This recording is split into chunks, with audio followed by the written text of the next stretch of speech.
তো এটা হলো এসপির ল্যাপটপ এবং এটার প্রবলেম ছিল ব্যাটারি নট প্রেজেন্ট এবং সেই সাথে আরেকটা প্রবলেম ছিল যে অ্যাডাপ্টার যখন রিমুভ করে ফেলা হয় তখন ল্যাপটপটা বন্ধ হয়ে যায়। 96% চার্জ আছে। আমি এটা যখন আমাদের কাছে সার্ভিসিং এ আসছিল তখন কি অবস্থানে ছিল আগে সেই বিষয়টা আমি একটা ভিডিও ফুটেজ নিয়ে রাখছি। সেটা আগে দেখাই যে এটার কি অবস্থা ছিল। দেখাই এই যে নো ব্যাটারি প্রেজেন্ট আপনারা দেখতে পাচ্ছেন নো ব্যাটারি প্রেজেন্ট এটা শো করতেছে এবং এইটার পরে যদি অ্যাডাপ্টারটা রিমুভ করি তাহলে কিন্তু বন্ধ হয়ে যাবে।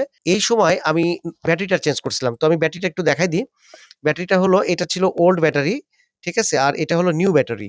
তো নিউ ব্যাটারিটা দেওয়ার পরেও এই যে ব্যাটারিটা চেঞ্জ করতেছিলাম। ব্যাটারিটা চেঞ্জ করার পরেও কিন্তু একই যে প্রবলেম সেটারও একটা আমি ফুটেজ নিয়ে রাখছি। আমি সেটা একটু দেখাই।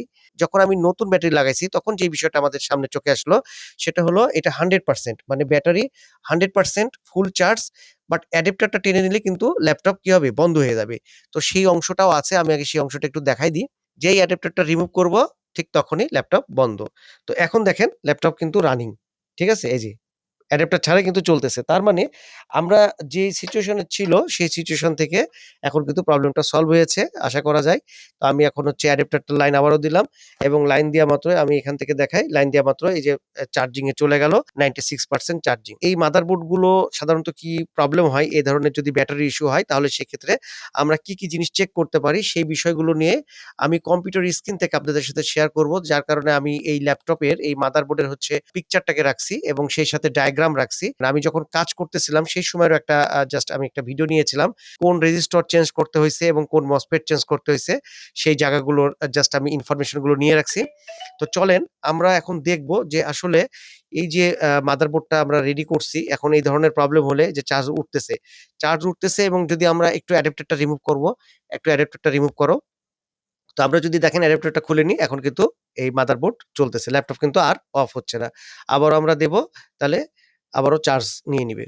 তাহলে সেক্ষেত্রে আমরা এখান থেকে আমরা বুঝতে পারতেছি যে আমাদের এই প্রবলেমটা সলভ হয়ে গেছে। তাহলে এই মাদারবোর্ডের যদি এ ধরনের প্রবলেম হয়, আসেন আমরা কম্পিউটার স্ক্রিন থেকে দেখব যে কিভাবে এটাকে সলভ করতে হয়। তো আমি একটা কাজ করি, এটাকে আপাতত আমি শাটডাউন দিয়ে দিই। তো আমি কম্পিউটারটাকে বন্ধ করে আমি কম্পিউটারের স্ক্রিনে আসলাম। এখান থেকে দেখাই দেব যে আসলে এই ধরনের প্রবলেমগুলো কিভাবে ট্রেস আউট করতে হয়। তো ডিসি জ্যাক কানেক্টর থেকে আমাদের ১৯ ভোল্ট কি হয়? ১৯ ভোল্ট পাস করে। এটা হলো ডিসি জ্যাক কানেক্টর। এখান থেকে এটা ফার্স্ট মসফেট এটা হলো সেকেন্ড মসফেট। সেকেন্ড মসফেট থেকে সিএলআর হয়ে কোথায় যাবে? কারেন্ট মানে 19 ভোল্ট পুরো মাদারবোর্ডে ডিস্ট্রিবিউশন হবে। তো এখানে ২ টা মসফেট আছে, ডায়োড আছে প্রোটেকশন এর জন্য। এটা হলো ডিসচার্জিং মসফেট। ২ টা মসফেট থাকবে চার্জিং এর জন্য। এই ২ টা হলো চার্জিং মসফেট। এই ব্যাটারি কানেক্টর থেকে এই যে ব্যাটারি কানেক্টর, এই ব্যাটারি কানেক্টর থেকে কয়টা জিনিস এই যে এম ডাটা, এম ক্লক এখানে ৩৩০ রেজিস্টর আছে এবং হচ্ছে এখানে ব্যাটারি টেম্পারেচার আছে। এই ব্যাটারি টেম্পারেচার যেটা লেখা আছে এটা চলে যাবে হচ্ছে IO চিপের কাছে। এইটা ২৮ নাম্বার পিন আমরা যাই দেখব কোথায় গেছে। তো এখানে যে রেজিস্টর গুলো আছে সেই রেজিস্টর গুলোতে কিন্তু মূলত প্রবলেম হয়েছিল। তো রেজিস্টর গুলোর মান চেঞ্জ হয়ে যেতে পারে। ৭০ নাম্বার পিনের সাথে কানেক্টেড আছে IO চিপের। এইটা হলো ব্যাটারি প্রেজেন্ট।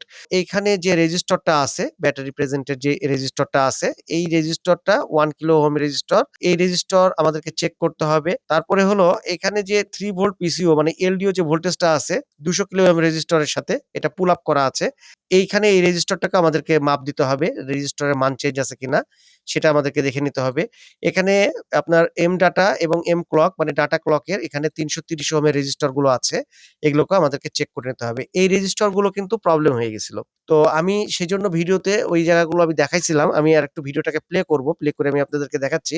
এই যে এই রেজিস্টর গুলোকে হ্যাঁ, এই রেজিস্টর গুলোর নাম্বার হলো PR4, PR3, 1, 2 এবং এখানে যদি আমরা দেখি, এই যে এখানে আমরা যদি ডায়াগ্রামে দেখাই, আপনাদেরকে দেখেন রেজিস্টর গুলো আমি এখানে একটু মাউসটা সরাই নিই। এখানে দেখেন রেজিস্টরের মান কত দিয়ে আছে PR1, 2 ৩৩০ ওহমের রেজিস্টর। এই যে ২০০ কিলো ওহমের রেজিস্টর PR4 আরেকটা আছে PR3 1 কিলো ওহমের রেজিস্টর। ঠিক আছে? Battery temperature. এই লাইনটা ঠিক আছে কিনা 3 ভোল্ট পিসিইউ এটা আইসে এই লাইনগুলো ঠিকঠাক আছে কিনা এটা আমাদেরকে কিন্তু চেক করতে হবে ব্যাটারির কানেক্টর থেকে। এটা আমরা দেখে নেব। এইজন্য আমি এই মাদারবোর্ডের এই যে রেজিস্টর গুলো আছে রেজিস্টর গুলোকে চেঞ্জ করছিলাম এবং সেই সাথে দেখেন আমি আরেকটা জিনিস আমি এই মসফেট একটা শর্ট পাইছিলাম। চার্জিং ইস্যু হবে অবশ্যই যদি কোনো কারণবশত মসফেট যদি লিকেজ অথবা কি থাকে লিকেজ অথবা শর্টিং থাকে এই যে মসফেটটা আছে এটা হলো এন চ্যানেলের মসফেট। এই মসফেটটা কি ছিল? বিপ দিচ্ছিল। ড্রেন টু সোর্স বিপ দিচ্ছিল। যদি শর্ট থাকে তাহলে কিন্তু চার্জিং ইস্যু হবে। মাদারবোর্ডের উপরেই হচ্ছে এই যে এইখানে আছে সব PR1, 2, 3 এগুলো আপনারা চেক দিবেন কোথায় কোনটা প্রবলেম হচ্ছে। ওইভাবে চেক দিতে হবে। চেক দিলে আশা করা যায় যে প্রবলেম গুলো সহজে ট্রেস আউট করা যাবে। এখন কিন্তু আমরা যদি ব্যাটারিটা কানেকশন দিই তাহলে ব্যাটারিটাতে চার্জ দিবে। তো খুব বড় মেজর কিন্তু কোনো প্রবলেম হয়নি। খুব অল্প সমস্যা। ৪ টা রেজিস্টর চেঞ্জ করতে হইছে। আর সেই সাথে একটা মসফেট চেঞ্জ করতে হয়েছে। যেটা ভিন সেকশনের এন চ্যানেলের মসফেট সেটা চেঞ্জ করে দেওয়ার পরে কিন্তু এই ল্যাপটপটা এখন চার্জিং এর কোনো ইস্যু নাই। আচ্ছা আমি ব্যাটারি দিয়ে অন করি যেহেতু এই ল্যাপটপে ব্যাটারি ইস্যু ছিল যার কারণে আমি ব্যাটারি দিয়ে অন করি। ব্যাটারি নট প্রেজেন্ট বলতেছিল। তো এই ধরনের প্রবলেম গুলো হলে আপনারা ঠিক এভাবে যদি চেক দেন তাহলে সেক্ষেত্রে কোথায় প্রবলেম এই যে মাদারবোর্ডটা চালু হয়ে গেল। এপাশে লিড আছে। মাদারবোর্ডটা চালু হয়ে গেছে। ডিসপ্লে চলে আসবে। চলে আসছে। কোনো অসুবিধা নাই। এটা হলো PR1, 2 এবং 3, 4 এই রেজিস্টর গুলো প্রবলেম মানে মানগুলো ঠিক দেখাচ্ছিল না। তো যার কারণে এই ৪ টা রেজিস্টরে চেঞ্জ করে দিতে হইছে।